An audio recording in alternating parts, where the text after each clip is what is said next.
This model is of an Actros truck with a UBoxx hook arm container. It's a generic model, so it's not in the colours of any particular company. It comes in a standard Conrad branded box and is wrapped by the foam rubber that Conrad liked to use, and that protects the model well, and the only parts are the model itself and a bag of small parts that have to be fitted.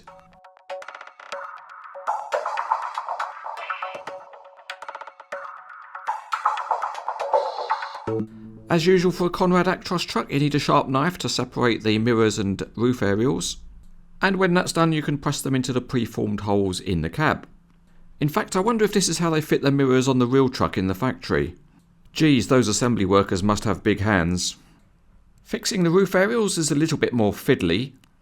The plastic's soft, so the best thing to do is to force it in with perhaps just a fingernail.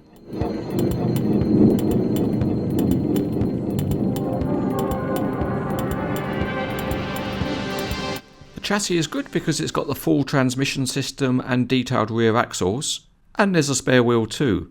The tyres are a different width, front and back, and the wheels are nicely detailed. The cab detailing is quite good, but this is a generic truck, so there's not much in the way of graphics, and there's no number plate either. Behind the cab, most of the chassis is metal, with the exception of the side impact protection, which is a tough plastic, although metal would have looked nicer. At the rear, the lights are painted, and the wheel arches are plastic like you find on real trucks.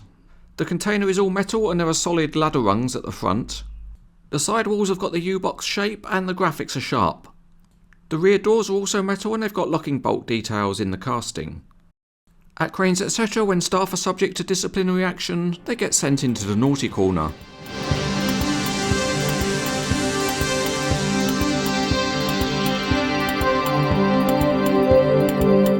Out on the test track, the truck certainly rolls well enough in a straight line.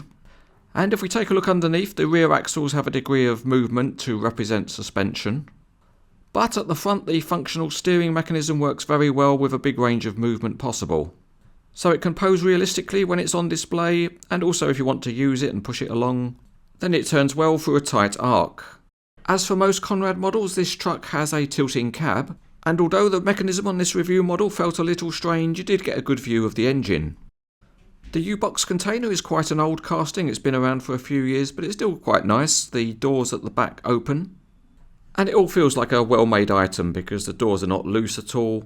They're very smooth on their hinges and it all closes up properly. Okay, now we'll try and simulate the loading of the UBoxx container onto the truck. So place your bets now whether I can do it or it will be a big fail. The cylinders controlling the hook arm are very stiff, but you need to open them up fully to be able to hook onto the container. And then you can pull it back to begin to drag the container on board. But one thing that you have to watch out for here is that the cylinder jackets on the rams are quite slender, so if you push too hard they might buckle. However, with a smooth operator from CranesEtcTV in charge, things are going well and the UBoxx is gradually going on board. Once you get it over halfway, the box tilts up onto the chassis, and then you can drag it forward fully onto the truck. And overall, the Conrad engineering of the mechanism is very good. There's another neat touch at the back of the model, which is a small plastic clip, and you can use that to engage the bottom of the container. And when it's clipped in, it means that the container won't roll off, but instead you can use the mechanism to tilt the container. So here's the container now going up in tilt mode, and of course this is used to empty the container. However, it's really a very good idea to open the rear doors, otherwise nothing will come out. Again, this piece of model engineering is implemented well by Conrad, and it means you can pose the model in many different ways when you have it on display. In summary, this is another solidly made, robust model from Conrad. Although it's a little plain in generic colours, there's no doubt that the model engineering is very good, and because of its working features and good value, there's enough for it to be highly recommended.